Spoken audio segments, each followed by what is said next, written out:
kita akan mendirikan Madrasah Aliyah Kejuruan.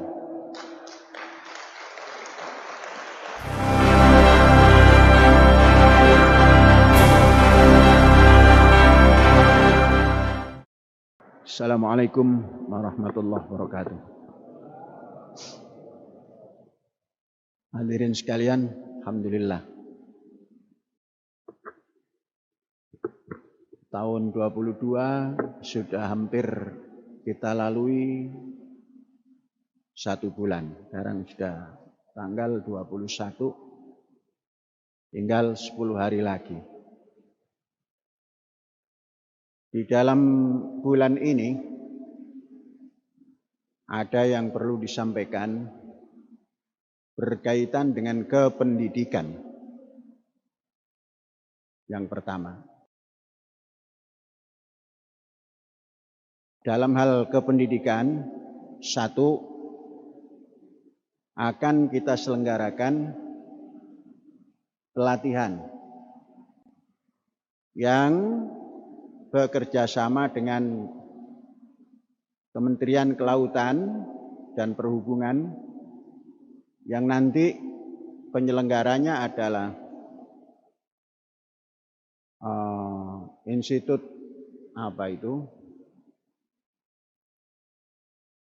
ya ada yang ditunjuk oleh KKP, perguruan tinggi yang ditunjuk oleh KKP. Kita menyediakan tempat, kemudian pelajar atau peserta pelatihan sedapat mungkin kita laksanakan dalam bulan yang ditetapkan oleh Kementerian KKP itu. Kalau tidak bulan 2 ya bulan 3. Kursus atau pelatihan yang dilaksanakan adalah hal-hal yang berkenaan dengan manajemen kapal, kemudian manajemen tangkap, tentunya ikan, kemudian manajemen keamanan laut. Nah, ini kita selenggarakan, kita tanggapi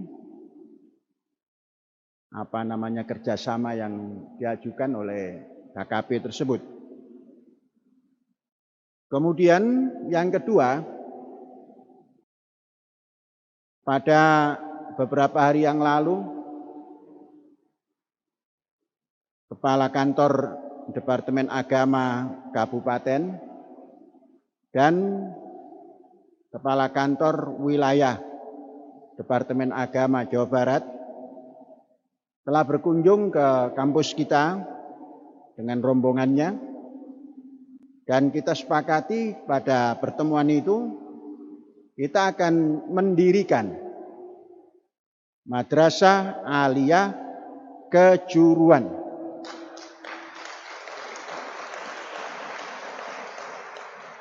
Peserta didiknya lulus kelas 9. Jadi kelas 10 kalau dari Ma'had, kelas 10, 11, 12. Kemudian kejuruan apa yang akan kita ambil? Intinya yang pertama, pertanian. Yang kedua, kelautan. Dan yang berkenaan dengan itu. Tentunya nanti banyak, tapi mari kita mulai yang banyak itu dari step pertama, step kedua, baru nanti step yang lanjut. 1000 itu dimulai dari 1. Tidak ada 1000 kalau tidak ada 1. Jadi kita mulai saja. Nah, untuk ini nanti kita bentuk, atau sekarang kita bentuk panitia. Intinya panitia untuk menghadapi semua itu, menyusun segala sesuatu yang dikendaki. Itu terdiri daripada Ustadz Ali. Mengapa Ustadz Ali? Ustadz Ali waktu banyak. Mengapa waktu banyak?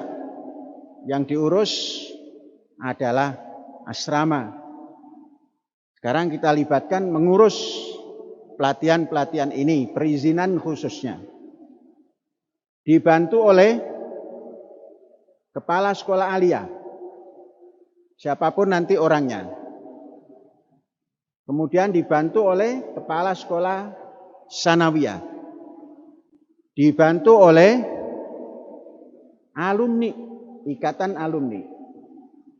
Nah, ini persiapan-persiapan. Dan mulai hari ini bekerja, tanggal 21, paling lambat 1 pekan setelah Jumat ini sudah harus melayangkan surat ke Depak Indramayu dan kantor wilayah Jawa Barat. Karena saya sudah mengatakan kepada mereka, bulan Februari sudah harus keluar izin diperbolehkannya. Nah, kapan kita mulai itu? Kita mulainya adalah untuk pelatihan tentunya di bulan 2-3 ini mudah-mudahan sudah bisa dimulai.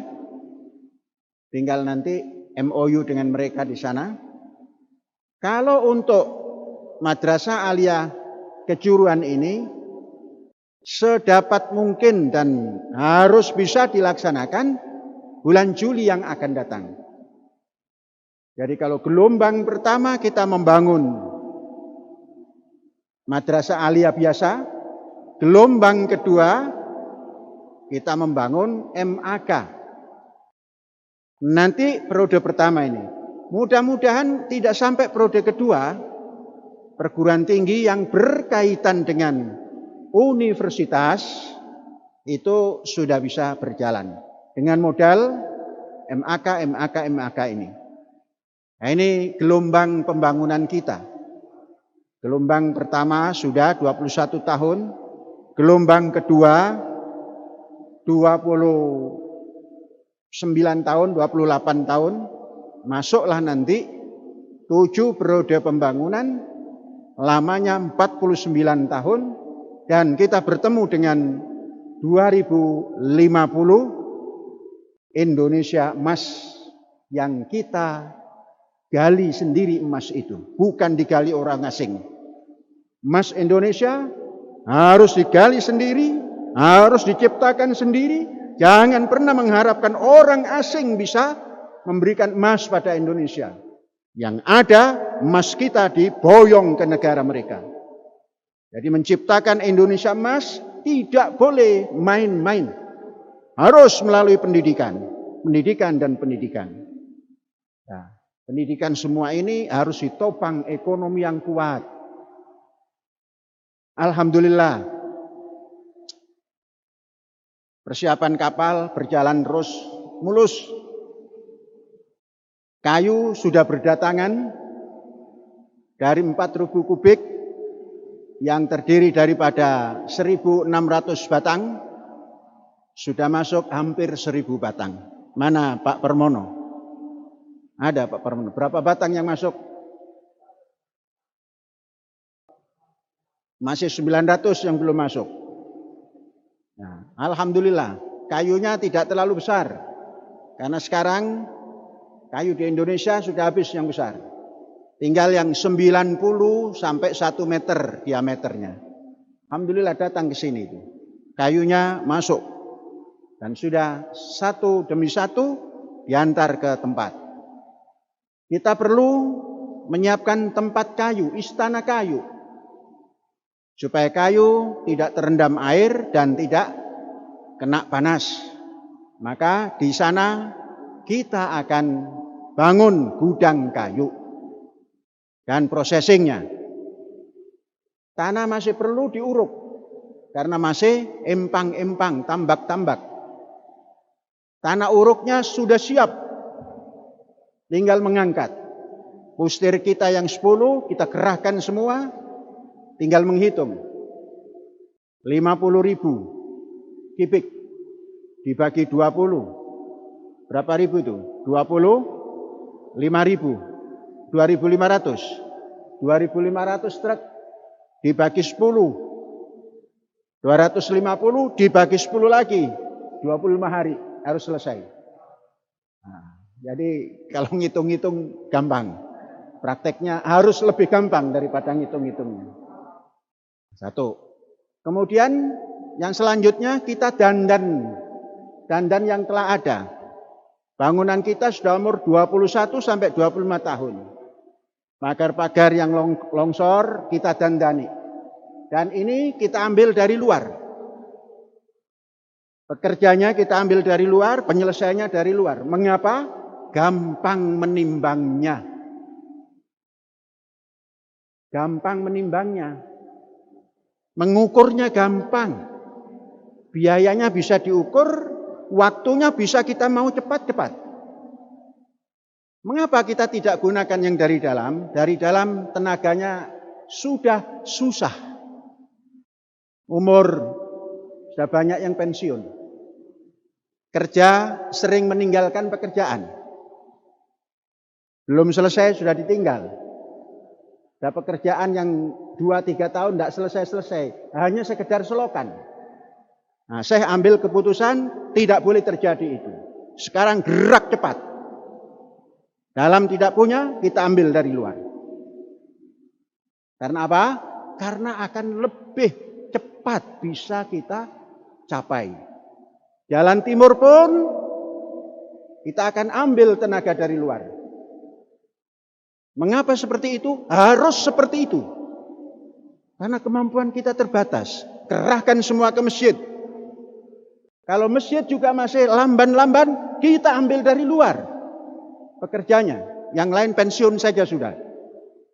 Karena hari ini tidak boleh ada yang lamban-lamban. Wasari'u, wasari'u, wasari'u. Cepat, cepat, cepat. Perintahnya cepat, kerjanya lambat-lambat. Lebih banyak ngitung istirahat. Jam istirahat dihitung, jam kerja tidak dihitung. Ngitungnya jam istirahat. Istirahat. Berapa jam? 2 jam. Terlambatnya 1/4 jam. Ini kerja-kerja semacam ini harus dikoreksi. Nah, nanti dalam perjalanan bisa dikoreksi dan bisa stabil lagi, kita persilakan. Kedua, disiplin. Saudara-saudara, saya membuat jalan ini nyaman. Di aspal, tapi tengok utara. Tengok di utara. Tidak ada tanda-tanda jalan itu di aspal. Penuh lumpur. Penuh kerikil. Padahal itu bisa dibersihkan. Ini menandakan bahwa kita tidak mau mensyukuri. Punya kehebatan dibiarkan jelek. Nah, besok pagi, hari Sabtu, sudah tidak ada lagi kotor di jalan. Kalau tidak, Syekh yang membersihkan. Dan kalian istirahat. Oh, tiap hari digunakan. Iya, tiap hari juga makan. Emang nggak pernah lapar setelah makan? Setelah makan itu lapar. Lapar makan lagi. Jalan setelah dipakai kotor, dibersihkan. Besok dipakai lagi. Itu namanya disiplin. Nah, kalau dibiarkan sampai numpuk tebal 5 cm, untuk apa di aspal? Nah, mulai hari ini, bersihkan. Besok saya kontrol lagi. Kalau belum bersih, saya yang akan bersihkan. Dan yang lain istirahat. Nah, ini saja. Hadza wallahu yar'ana wa yafaduna. Walhamdulillahirabbil alamin. Merdeka.